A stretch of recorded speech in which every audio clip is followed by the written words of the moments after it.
Good morning. Morning. Morning. Good morning. Good morning.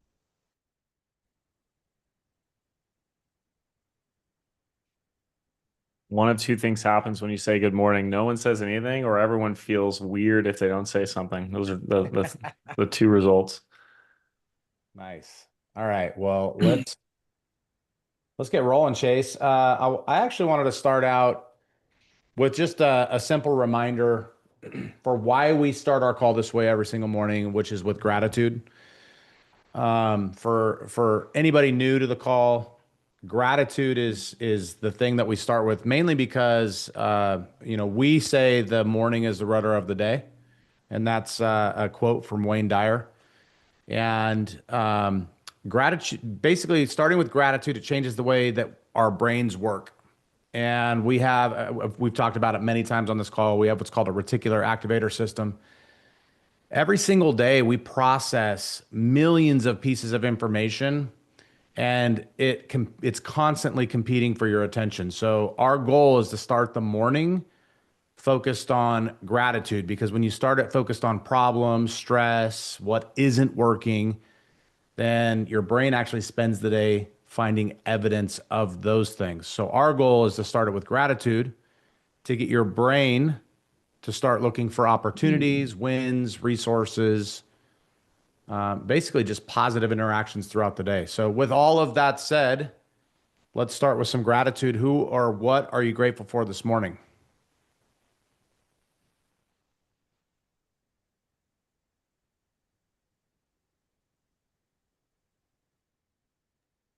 Grateful for a very busy couple open houses and some really good conversations. Nice. You can't complain about anything busy in real estate right now. Love it. I think Scott had something, then Priza. Yeah, absolutely. I'm just grateful to be on with you guys. This is awesome. Love it. Good to see you. You too, Scott. Yeah, I'm grateful for obviously my health as usual, because you can't really do anything without your health. And I'm grateful that you guys are showing up every single day to keep us accountable and on track. It really helps. Love it. I think Well, I'm we just love showing grateful up for for my you every day, for coffee sure. today. My coffee this morning. Oh, That's go what ahead, Say that Samantha. again, Samantha. I'm grateful for my coffee this morning. I'm tired. Cheers. I have Starbucks, which is Cheers. rare for me. So Yeah, that caught me off guard. You normally got yeah, your I had speaking of health, I had to go in and get a CT scan on my heart. So I've never done anything like that before, and it was super smooth. I don't know when I'll find out the results, but I'm grateful that that's over with. So super easy. It was not like other things. So good stuff. well, grateful for your health, dude. All right. So on Friday, we were recapping Thursday, and we just happened to bring up the concept of ghosting, which turned into the entire Friday call, guys. And by the way, like, I think Chase and I could probably talk about this for another 30 minutes. And the concept is that ghosting isn't a thing, right? Clients don't ghost us. Yeah, It's really, I think the high level, Brent, is that people feel like they're being ignored, or their people don't want to talk to them, or they're wasting people's time. And it's a very emotional topic for real estate agents. I think we get really tied to the outcome of the calls we make. And so the reason we talked about it on Thursday, and then our recap ended up literally being the entire day Friday talking about the same thing, is because people struggle with this a lot. And we promised this morning before we got on the call that we wouldn't go into it again today, because it's easy to. So if you want, this is a good reminder that if you're not already, I'm going to put a link to it. But we have a private Facebook group that all of you are welcome. You might not be in it yet. You might be in it already. But you're all welcome to join it. And every single day, by about lunchtime, I just put the link in the chat. By about lunchtime, we upload the recording of this call to our private Facebook group. So if you want to go, if you're struggling with ghosting, which is not a thing, and if you don't know why I say that, then you need to go watch it anyways. But go watch the recording on Thursday and Friday. I think they both can lead a lot of insight into, how you should handle the way you talk to your people when you are speaking with them, and then how you should follow up with them to get And the best. honestly, how you perceive people that aren't answering, and Exactly. what to do about it. Yeah, it matters. Cool. Well, I'm gonna tee this one up for today, Chase. I want to take it a little bit different direction, if it's okay with you. Sure. We typically talk about what's going on in the market on Mondays, and we're gonna kind of do that, but I want to talk about what we do with it. Like, how do we handle the market headlines? So, Chase, I've got a list of headlines here, and we can dive into them. But really, what I want to dive into is the more important thing, which is what we do with the information, and then lastly, like, how do we unpack this with consumers, or how do we think about how consumers think about it? Well, So, I think for before you yeah, go go into ahead. them, I think it's important to understand that headlines have almost kind of adapted to be. This has been working for years, of course, but think about the trends inside of social media, Brent. How many seconds do you have to get someone's attention? 3 seconds. Yeah, if that, right? Yeah. And the headline's the same thing. The headline's going to decide whether or not the reader wants to go forward. And unfortunately, if it bleeds, it leads, I think is the saying, right? If it's negative, you're more likely to be drawn into like figure out more. So a lot of these headlines that we're going to be looking at today are negative. Now, the reason we want to show them is because your clients see these and you might see them as well. And we're going to give you guys a potential solution on how you can, whether regardless of the headline, regardless of even what the topic is, just how you can approach your business as a professional. Yeah, I mean, bottom line is these are all designed to create an emotional trigger, and it's traditionally wrapped around negative. And it's because we're drawn to negative. I was looking at it or reading today, and it's about grizzly bears. I was just reading about this article that drew me in, and the article was like uh, near attack encounters with grizzly bears, and I just got back from Yellowstone, so it piqued my curiosity. Well, when I read the article, it was just like people. There were a high level of people having grizzly sightings, and the article made it sound like near death experiences. And when you read the article, it was like none of that. But it got me to click on it. So now let's pull that into real estate. Do you want me to share these or just read them off, Chase? We'll just alternate reading them real quick. So you Okay. can dive into the first one. All right. So home purchase loans plunged to a 12-year low. And it says home purchase loans plummet to a 12-year low as high mortgage rates wreak havoc on affordability. Okay. And so, That's a New York Post. that's from the New York Post. And obviously you get in there and you see that the home purchase loans that plummet to a 12-year low, like that's a year over year number. And long story short, it's not as bad as it sounds. Well, I think, let's just, a client's going to read this and the client's not going to read the article. In fact, like 99% of people don't read the whole article. It's just like in social media, you're like, hey, you give them the hook and then all of a sudden you go into the details and most people are dropping off right after the hook. And then they just speak the hook as fact. So home purchase loans plunged to 12-year low, real estate's crumbling. We're back to 2008, right? This is a new financial crisis. That's where the mindset goes for a lot of people who aren't going to read this. We'll just rip through some of these articles. We don't need to go into details on them because it doesn't matter, and we'll tell you why in a second. Existing home sales fall again. So this is from Reuters. It says U.S. existing home sales dropped to a 9-month low. So there's another headline. What's Housing Wire say about inventory growing? Brent? Housing Wire says housing inventory just turned positive year over year. And, you know, I think inventory going up has a different connotation depending on who's reading it. Okay. We go into mortgage rates continue pressuring buyers. Now, by the way, and this is from US Bank. So I don't know how many people are reading the US Bank financial perspectives, but it could happen. But the headline says interest rates continue to impact housing affordability. Now, by the way, like here's the reality. These interest rates are not the highest they've been in this cycle. Not even close, actually. I mean, I think we're at like between 6 and 3/8 and 6.5 right now, roughly for a 30-year fix. I mean, we were in the mid to high sevens at the peak. So we're a full percent below. But just a side note, because a lot of these are talking about interest rates and how they're impacting buying. I would argue this, Brent, that our clients are no longer shocked by interest rates.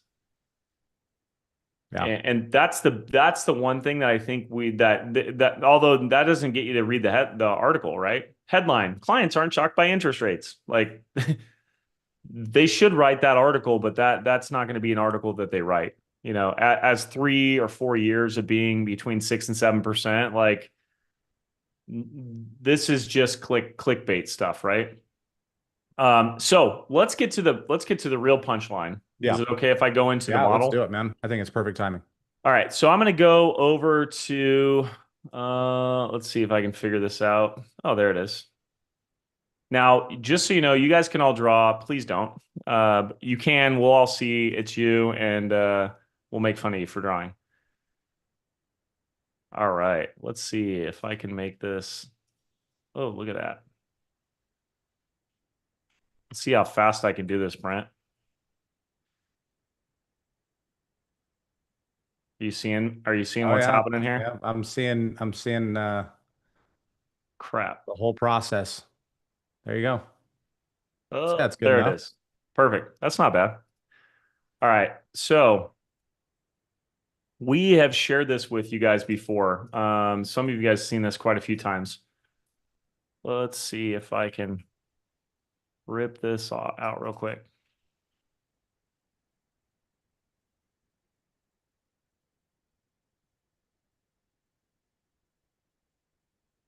All right. So this is what we call the circle of concern. And I'll just kind of tee this up, and then we'll get into like how we can actually utilize this. So what can you actually control? We saw your slash, Teresa. Just kidding. What can you control? Who or what can you control? This is the part where everyone but Brent says something. Yourself. What Yeah, you that's do. it. You can control you. So, like, what do you 100% in control? And you're 100% in control. And even that is like debatable sometimes, right? You're like, I can't control my response. But you are in control of yourself. That's it.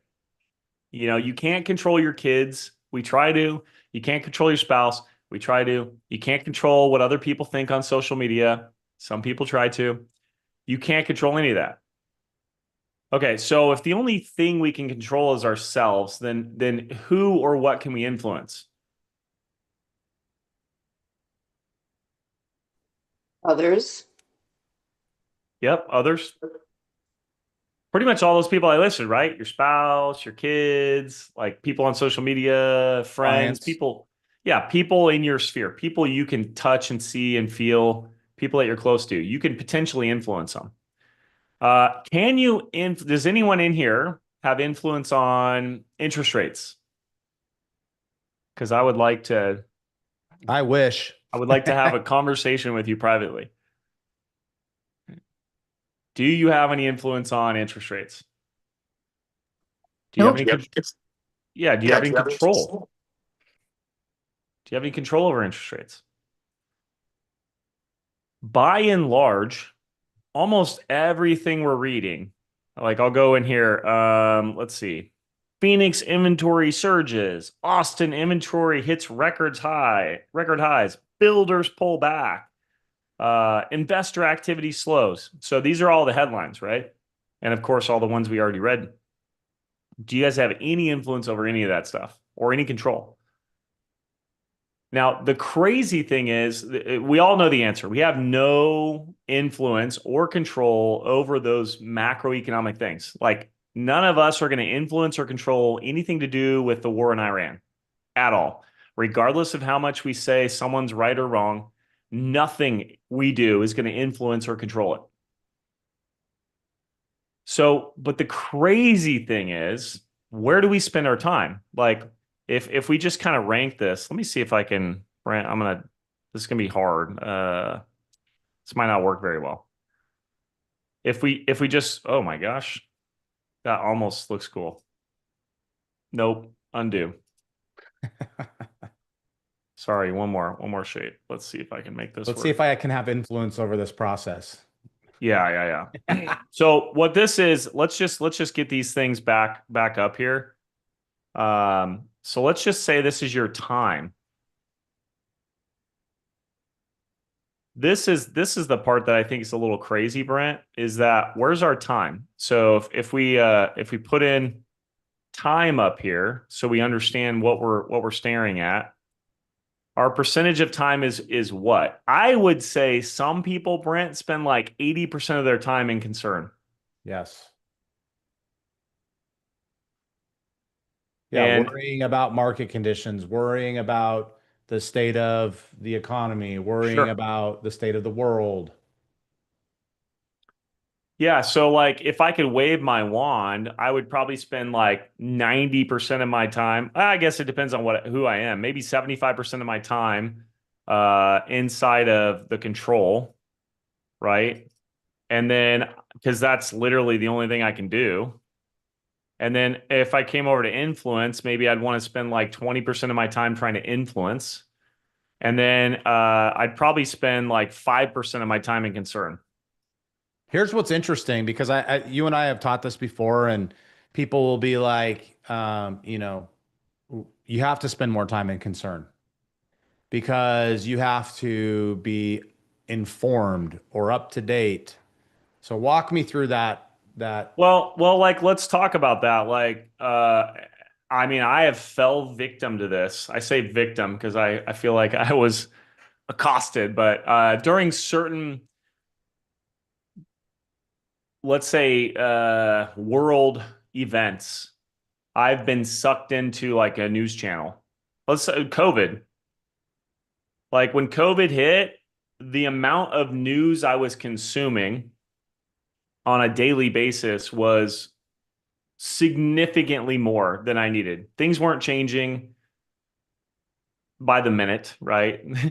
I mean, after you got so far into it, things weren't changing by the week. But could you not watch 15 different programs a day on the same exact topic? You definitely could. And that's what I'm talking about is like that is living in the concern, right? If you're literally let's just use news as an example, right? Let you turn on the TV and you're watching news. Hopefully less and less people are doing that these days, but if you're doing that, that is living in concern because you have zero influence. You're not talking to anyone. You're not, you might go outside of your news and go try and tell people what you heard on TV, right? So maybe that's your influence moment. But while you're there consuming, you're literally just living in concern.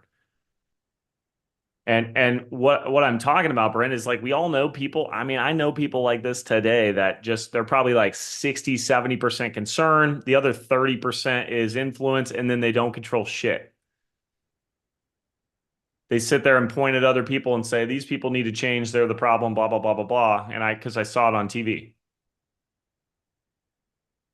But as Michael Jackson says, if you want to make change, you gotta take a look in the mirror and make the change, right? Start with the man in the mirror. So what I would do is I would want a checkup from the neck up, if you will. I would want to really look and see where is my time spent. what percentage of my time is spent in control versus influencing versus concern? And I kind Give of, me examples, Chase, of control. Like, how do you spend your time in control? What does that mean? well, I mean, it would be everything to do with self. Okay. So, it's almost easier to say like what's not control, Okay. which is literally anything outside of you. So like if you're, So let me add to the thought with control. Would spending time on control being focusing on my standards, focusing on my schedule, focusing on the activities that I do, focusing on the perspectives that I choose to take on? yeah, versus the opposite is like judging other people. Okay. Like that person doesn't deserve X. That person is lucky. That person is, the problem with everything today, blah, blah, blah, blah, blah. Whereas you're literally just spending all the time concerned about something that you literally have no control and almost no influence over versus yourself. So yeah, if you wanted to look, if you wanted like a checklist, I like what you said, your standards, but like, what are you doing? What's your actual output? No one can think about it like this. You're watching the news because you want to know what's happening in the world and you're just consumed by it. Like you can't watch a fitness program and get fit. Hmm. You have Interesting. to actually do something. You can't watch the news and make change in the world. You have to actually do stuff to make change in the world. Does that make sense? Yeah. So I guess that's what I'm trying to hit at is like, where do you spend your time? And I think unfortunately, and this is I do think it's kind of subconsciously. I don't think people are purposefully like, I'm going to do nothing today and go be concerned about everything. I just think they do it. Yeah. It becomes like this addiction, this habit. Well, I think here's where I think we should land the plane here and then open it up. I would love to hear what other people are thinking. But here's the reality is if you step back and you look at this from a 10,000 foot overview, how much impact can you have on yourself or those around you? Positive impact that can you have on yourself or those around you, which is that I think that's what we all want. If you have fear, anxiety, stress, baggage, if you will, if you're holding on and carrying that every single day, so what's going on in the market, the interest rates, whatever. If let's just use interest rates as an example. If you're so concerned about where interest rates are, what does that lead to? Well, that leads to you being fearful about your business because you think no one's going to buy in a situation like this. If you think that, then you act that. And when you act that, you attract, you honestly put yourself in a position where you're not willing to call or talk to anybody because nobody's willing to buy right now because interest rates are high. Well, think about, I'll tell you the most popular, because Brent and I, we've been coaching for a long time and, we would like to have more influence, right? We want to help positively influence as many people as we can.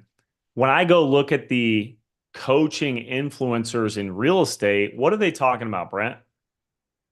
Almost all of them are like negative headline or It's negative posts. 100% concern, Yeah. but they have the most play on it. And so, what do they talk about? They talk about this brokerage bought this brokerage, and this listing no longer going to go on this. And these guys want to be able to, do the clear cooperation. These guys don't. Like, who gives a shit? My None favorite of one is that. like real estate is going to crash and there's a new world order.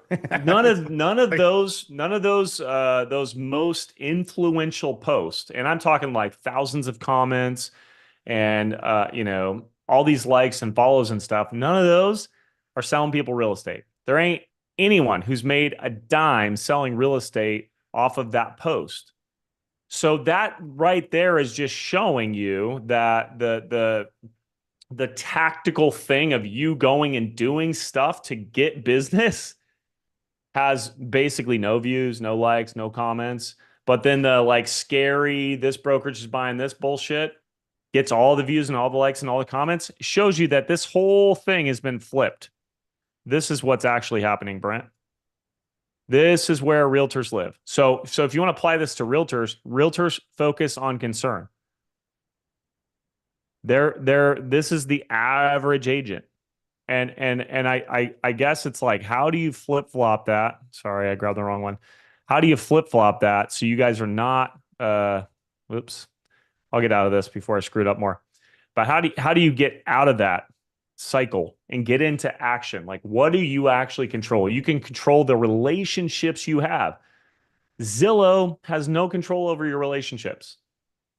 Your moat in this business is the relationship you build, and you build it through you doing activity and somewhat through influence. So yeah, let's open it up. What's going through your heads? You guys have been hearing Brent and I yap for a while. What are you hearing?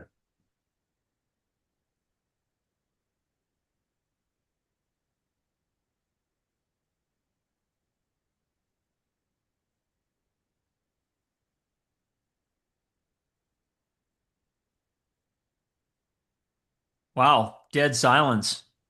Not anymore, Dominic. You're filling the gap. What do you got? Holy smokes. I mean, these things are all, everything that you just talked about, there is distraction. It's all distraction. Like if you'd be better off to turn everything off. I've heard a high producing agents say in the past that when they were at peak production, they didn't really know what mortgage interest rates were or what the Fed was doing. And we didn't even know what the Fed was doing ever until maybe, what, 10 years ago or something. We started really dialing into that. Nobody knew what the Fed was doing. So, yeah, this all boils down to talking to the people that you do have influence over, which are the people that you already know, or the people that you're working on adding into your world. Everything else is just like background noise. I don't know. Is that kind of where you guys were going with that? Yeah, the only thing I would add is you're saying talking to other people and having influence. I actually would add talking to yourself and being conscious of your own thoughts and how your thoughts are either serving you positively or negatively. And that's, I mean, you start there and I think everything else benefits from it. Love it. Yeah, thank you. Yeah, the headspace, right? Who says what's more important than what's going on at the White House is what's going on in your house? So true. I don't know who says that, but it's true. Yeah. Go ahead, David. It kind of gets me thinking, right? Like if so many people are in that 75 or 70% concern area, we have to meet our audience where they're at, right? Like as we control how we nurture the relationships that we can influence, right? And if those people are in concern can't be totally neglected because that's what people want to know about. So I feel like, that 5% is actually So pretty crucial. This is a really good analogy that I can share with you here. So David, I've learned this doing thousands and thousands of transactions. Here's what happens. Our clients, we go through a deal and our clients fall in the mud, right? And they start flopping around the mud. Let me give you an example. Let's say the agent on the other side's like a turd and they don't respond back in time or something, and or they're rude or whatever. And the client's flopping around. They're pissed, emotional, upset. They're flopping around in the mud. Now, most agents are like, hey, scoot over. I'm going to flop around in there with you. Yeah, that agent sucks. I can't believe that. Blah, blah, blah, blah, blah, right? The strong agents are like, hey, you know what? Unfortunately, not every agent is as strong as I am. But let's not let that get in the way of you getting the home you love. So here, take my hand, pull you out of the mud, right? And let's move forward. And I guess that's what I would try. Yes, there are concerns. And, someone comes in and says, well, I don't know if I want to buy right now because of Iran. And there ain't anyone on the planet that knows whether buying right now because of Iran is good or bad. There's no one that knows that. No one. The person that gets it right is going to write a book about it, though. Yeah. There'll be 50 books and yeah, they probably already wrote it. But if you can insert logic, it's like, hey, David, here's what I've learned about real estate. When's a good time to buy? You know what? No one really knows. Timing the market's a fool's errand. So do you have a good enough reason to buy? Okay, you do. Great. Can you afford it? Okay, you can. So you have a good enough reason and you can afford it. Here's what I've learned is you need to buy with confidence. Period. Like just buy with confidence because you have a good enough reason and you can afford it. And the cool thing about buying real estate in the United States is you lock a price in and a rate in for 30 years, and it's never going to change. I think we can leave on this thought, which is knowing what to say and how to say it is in your control. And we use that to influence people that are living in concern, to help them feel confident and comfortable. Now, we don't pressure people into doing anything. But what we do is we offer perspectives based on our knowledge and the things that we've learned to help them exit the concern and make a logical decision that benefits them in their life or gets them towards the goal that they want. In other words, we help pull them out of the mud. Using them from concern to control. Yes, exactly. I love that. That's perfect. And then Teresa said, this is funny because if we let global conflict affect home buying, nobody would ever buy ever. Yeah. All right, guys. It is 9:31. We know your guys' time is important. We'll see you guys tomorrow. Same time tomorrow. Yeah, we're unpacking a book tomorrow. You guys like it. Thank you. Take care. Thank you.